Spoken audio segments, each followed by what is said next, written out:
Hoy, buenas tardes.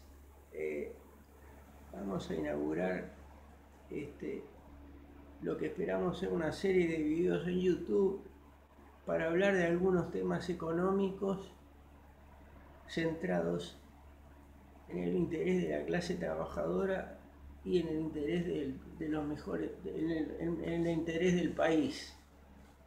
Primero me voy a presentar brevemente. Mi nombre es William Joy. Yo no soy economista, pero desde muy joven me interesó la economía política y empecé a leer economía política.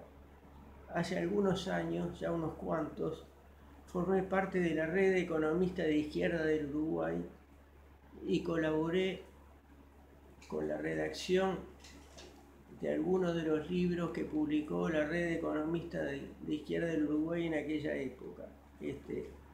No tengo ninguna clase de formación académica en economía, pero trato de ser lo más objetivo posible y de investigar a fondo este, los hechos de fuentes oficiales antes de emitir opinión.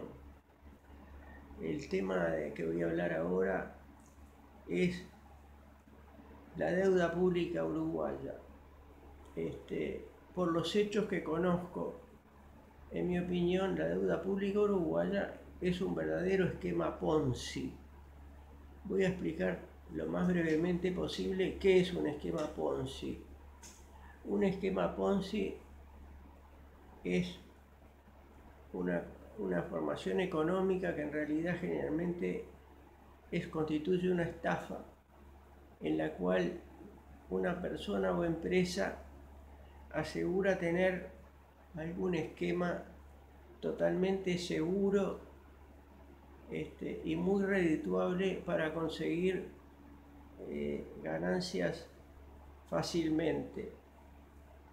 Eh, el nombre de Ponzi se le da debido a uno que registra la historia, Emilio Ponzi, que fue un inmigrante italiano en Estados Unidos hacia 1920, que aseguró que tenía una forma de ganar dinero comprando con socios de él en Europa que compraban sellos postales pagando con monedas europeas devaluadas, se los enviaban a Estados Unidos y él los vendía en dólares. En esa época los dólares valían mucho más que esas monedas europeas. Entonces, basado en eso, este, difundió el hecho en la colonia italiana, en Nueva York primero y después se fue a Canadá.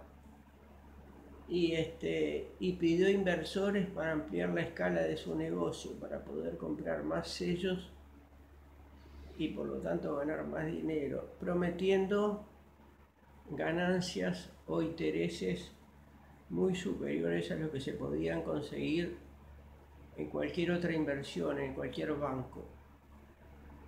Eh, Eso funcionó con éxito durante algunos años hasta que alguien se dio cuenta que la cantidad de dinero que supuestamente ganaba Ponzi y con la cual pagaba los intereses de los capitales que había recibido, y cuando se lo reclamaban los capitales que había recibido,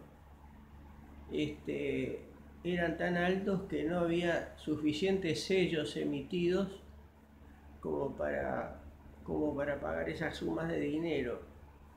Ahí dejaron de entrar nuevos capitales y todo se vino abajo. Es lo que pasa con los esquemas Ponzi. Mientras nueva gente sigue invirtiendo, con esas nuevas inversiones se pagan los intereses de las viejas y los retiros, cuando la gente que invirtió primero intenta quiere retirar su dinero. Hoy en día veo periódicamente en las redes que invitan a invertir. Siempre se trata de cosas, las supuestas fuentes de esas ganancias siempre son cosas que resultan muy difíciles de comprender para la persona común, pero ofrecen intereses, o sea, retornos muy atractivos, supuestamente seguros. Y bueno, esos esquemas tienen una cosa: mientras aparecen nuevos inversores, todo funciona perfectamente. La gente que invirtió recibe sus intereses. Si alguno quiere retirar, eh, se le paga sin problemas y todo marcha bien. Cuando la gente, por alguna razón, se empieza a cortar ese flujo de nuevos inversores, entonces todo se derrumba. Y los que llevaron adelante el esquema, en este caso serían los estafadores, tienen a su disposición una enorme cantidad de dinero que no les pertenece y la toman y se van, desaparecen. El esquema Ponzi más grande, por lo menos que yo recuerde, fue uno de un corredor de bolsa de origen judío, estrechamente ligado a la comunidad judía de Estados Unidos, que se llamaba, no sé si se murió, Bernie Madoff. Madoff era un corredor de bolsa muy exitoso, muy bien relacionado en la colectividad judía de Estados Unidos, y que afirmaba haber descubierto una manera de hacer trading, o sea, comprar y vender derivados de títulos de acciones y obtener así ganancias constantes y sin riesgo. Bueno, lo hizo tan bien, prometía y pagaba intereses completamente, rentabilidades completamente exorbitantes, del orden del 15 al 20% anual, que no existían en esa época en ninguna otra parte. Llegó un momento que cerró la admisión de nuevos inversores porque decía que elegía cuidadosamente a quienes invertían. Tenía más demanda de gente que quería entrar de la que él admitía. Y así llegó a hacer una fortuna del orden de los 50 o 60 mil millones de dólares. Creo que ese es el esquema Ponzi más grande de la historia. La cosa se vino abajo cuando empezó a tener algunas dificultades, se redujeron un poco el aflujo de capitales, vio que se le venía la noche y él mismo reunió a su familia y le confesó lo que estaba pasando. Esas supuestas transacciones tan exitosas las llevaba adelante en una parte secreta a la cual solo él tenía acceso de su complejo de oficinas muy lujosas en la ciudad de Nueva York. Bueno, ¿y cuál es el tema hoy? Esto que acabo de decir es nada más que un preámbulo a la sustancia de lo que voy a hablar. ¿Qué pasa con la deuda pública uruguaya? Bueno, la deuda pública uruguaya, en mi opinión, es un gigantesco esquema Ponzi. ¿Por qué lo digo? Porque, bueno, ¿qué sería lo normal? Que los intereses de la deuda se pagaran con superávit de las cuentas públicas, o sea, que el Estado recaudara más dinero del que gasta en su gasto corriente, o sea, en el pago de salario de funcionarios públicos, este, de inversiones y de otros tantos gastos que tiene el Estado, ¿no?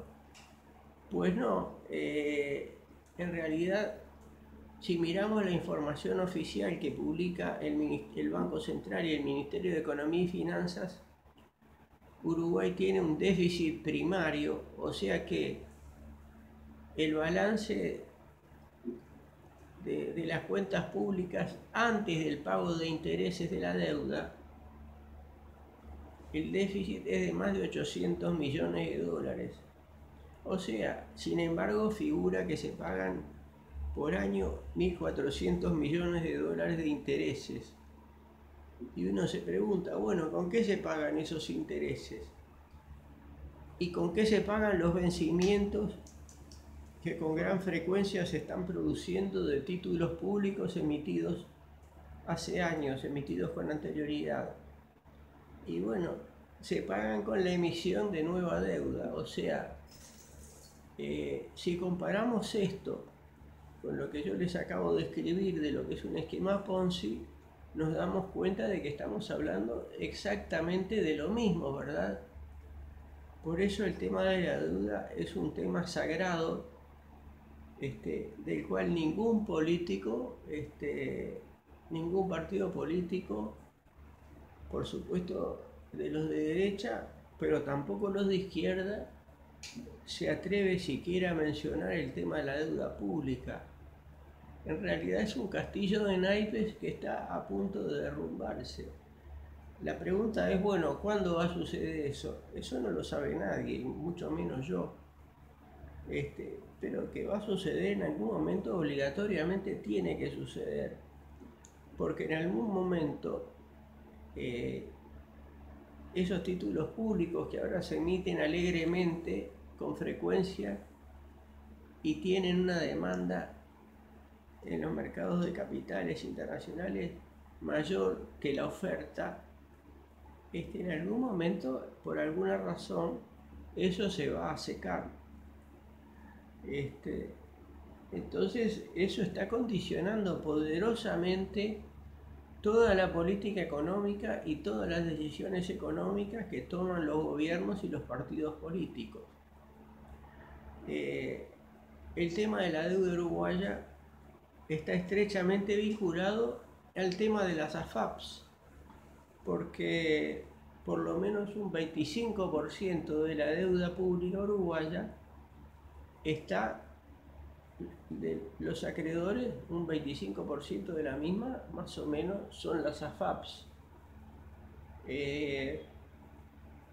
Por eso es tan importante el plebiscito que se está tratando de conseguir las firmas ahora para promover una reforma constitucional que elimine las AFAPs.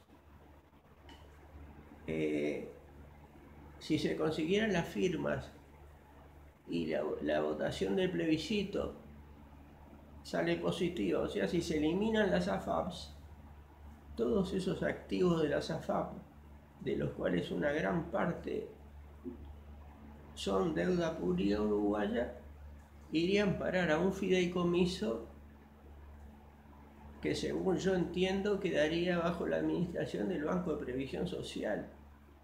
O sea, de algún modo, esa deuda, que es una parte importante del total de la deuda pública uruguaya, desaparecería. O sea, que todos los argumentos de que se dan de que si se aprueba ese plebiscito se produciría un déficit fiscal enorme que hundiría las finanzas públicas, son mentiras, por esto que acabo de decir. Pero además, esa espada de Damocles que cuelga sobre cualquier gobierno del Uruguay, de que en cualquier momento se corta el flujo de capitales hacia la deuda pública, y bueno, el Estado uruguayo, gobierne quien gobierne, se vería en serias dificultades, porque debería declarar una moratoria del pago de intereses y de vencimientos de la deuda pública, o directamente un default de la deuda pública, hace un impago de la deuda pública. Entonces, ¿quiénes son los que tienen esa pistola o esa ametralladora apuntada a la cabeza del Estado uruguayo? Unas cosas que se llaman calificadoras de riesgo. ¿Qué son las calificadoras de riesgo? Las calificadoras de riesgo son instituciones estrechamente vinculadas a la banca internacional, acreedora también, que periódicamente expiden informes sobre la sostenibilidad de la deuda pública uruguaya. Eso lo hacen con toda institución, empresa o país que tiene deudas. Y si esas instituciones declaran a un país o a una empresa como insolvente o poco fiable, o le quitan lo que ellas mismas llaman el grado inversor, esa institución, empresa o Estado dejará de percibir nuevos préstamos, nuevos créditos, o si lo hace, tendrá que pagar intereses muy superiores a los que paga. Recientemente hubo un informe de Moody's y la ministra de Finanzas, Azucena Arbeleche, se congratuló de que le elevó la calificación a la deuda pública uruguaya, manteniéndola en el grado inversor, pero la elevó un poquito. Tienen una nomenclatura con letras y números que es bastante engorroso de aprender y de recordar, pero bueno, permanentemente le renuevan la calificación a Uruguay. ¿Por qué lo hacen? Porque ellos saben mucho mejor que yo lo que yo acabo de decir, la insostenibilidad en el largo plazo de la deuda pública uruguaya. Ellas esas cosas las saben mejor que nosotros. Pero bueno, ¿cuál es su interés? Cada vez que emiten un informe de eso reciben unos pagos muy jugosos, ¿no? Y como son parte de las instituciones financieras internacionales, están fuertemente interesadas en que el Estado uruguayo esté endeudado y siga emitiendo cada vez más deuda. A veces uno se pregunta por qué los gobiernos uruguayos en las últimas décadas han hecho negocios tan ruinosos como por ejemplo lo que fue el contrato ROU-UPM, una inversión que en total suma 8.000 millones de dólares y en el cual el Estado uruguayo se comprometió a invertir, de los cuales Uruguay se comprometió a invertir 5.000 y UPM solo 3.000. O sea, Uruguay invierte el 60% del total y percibe el 0% de las ganancias. Algo parecido está pasando ahora con el proyecto Neptuno para sacar agua de Arasatí, un lugar en la costa del Río de la Plata, que en las épocas de sequía, o sea, cuando se precisa el agua, se sabe que tiene agua salada. En ese proyecto, según números que se han publicado, la empresa invierte 300 millones de dólares y Uruguay se compromete a pagar 900 millones de dólares. ¿A cambio de qué? Supuestamente a cambio del financiamiento durante 17 años. Entonces uno dice, bueno, ¿cómo firman esas cosas tan ruinosas? Y uno, leyendo la otra vez, hay un libro que recomiendo, yo lamentablemente solo conseguí la edición en inglés, que se llama Confesiones de un sicario económico. El autor se llama John Perkins y les sugiero, si lo pueden conseguir en español o en inglés, si pueden leer en inglés, que lo lean. ahí John Perkins describe cómo él, que era funcionario de una empresa asesora internacional, recorría países corrompiendo gobiernos, pero utilizando la técnica famosa de Pablo Escobar, plata o plomo. Los gobernantes que aceptaban las coimas, bueno, metían a sus países en negocios ruinosos, como esos que acabo yo de describir que se ha metido Uruguay en los últimos tiempos, y que trasciende la frontera de los partidos políticos. Y los que no, como Omar Torrijos en Panamá, y el presidente de Ecuador de la época, que en este momento se me escapa el nombre, fallecieron en misteriosos accidentes aéreos. O sea, él les decía, y lo confiesa en su libro, si ustedes no aceptan lo que les propongo yo, van a venir los chacales. Y los chacales son los asesinos. Bueno, entonces yo por eso considero, en función de todo lo que acabo de decir, que creo que, no sé si se entiende, entrevistador tenga enfrente a un periodista destacado, el querido Eduardo alias El Muerto, compañero revolucionario de toda la vida, que se ocupa de manejar las redes sociales y de filmar estas cosas. Y es un querido amigo además. Bueno, él dice que sí, que se entiende lo que acabo de decir. Así que vamos a confiar en su juicio. O sea que nada va a cambiar en este país hasta que aparezca alguien que declare por fin la verdad, diga la verdad, que la deuda pública no se puede pagar, que nunca se va a pagar y que por lo tanto habría que decir eso públicamente. ¿Qué pasaría? Bueno, sería complicado. En primer lugar, en mi opinión, lo que el país sufriría es la imposibilidad absoluta de inversiones, porque si no se pagan los vencimientos de intereses y títulos de deuda, realmente no hay tanto que perder. Lo que sí no se puede es realizar inversiones, porque todas las inversiones que se realizan en este país, salvo algunas que son puramente privadas, todas las que son asociaciones público-privadas, se realizan con deuda pública. La deuda pública uruguaya que informa el Banco Central del Uruguay son 40.000 millones de dólares. Pero es mentira, porque ahí no está, por ejemplo, los compromisos que implican durante más de 15 años lo que va a tener que pagar Uruguay por el proyecto Neptuno. Esos 900 millones de dólares no están ahí.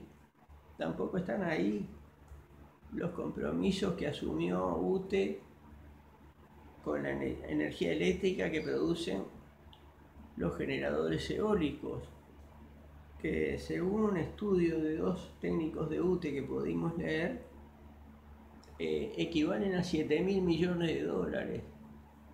Tampoco están incluidos los compromisos asumidos por el Ferrocarril Central para UPM, que suman por lo menos 2.250 millones de dólares más. O sea, esos 40.000 millones de dólares son un grosero subregistro de la deuda pública bruta real de nuestro país. Bueno, yo creo que por acá la podemos dejar. La deuda pública, ya lo decía Marx, es un mecanismo, fue un mecanismo cuando los inicios del capitalismo para la acumulación originaria de capital. Porque ¿qué pasa? La deuda, después que el Estado emite los títulos públicos y mientras tiene grado inversor, esos títulos públicos equivalen a dinero, o sea, el que los tiene lo puede a su vez utilizar como medio de pago para adquirir otras cosas. Este, pero bueno, es un mecanismo de esclavización de los pueblos y de los países enorme. Y la dejamos por acá, esperamos poder seguir.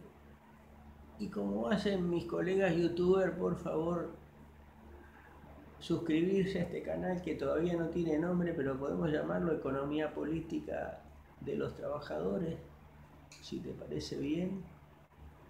Y, y esperamos poder seguir eh, filmando estos materiales y proporcionando información. Queremos repetir una vez más que todo está basado en información de fuentes públicas,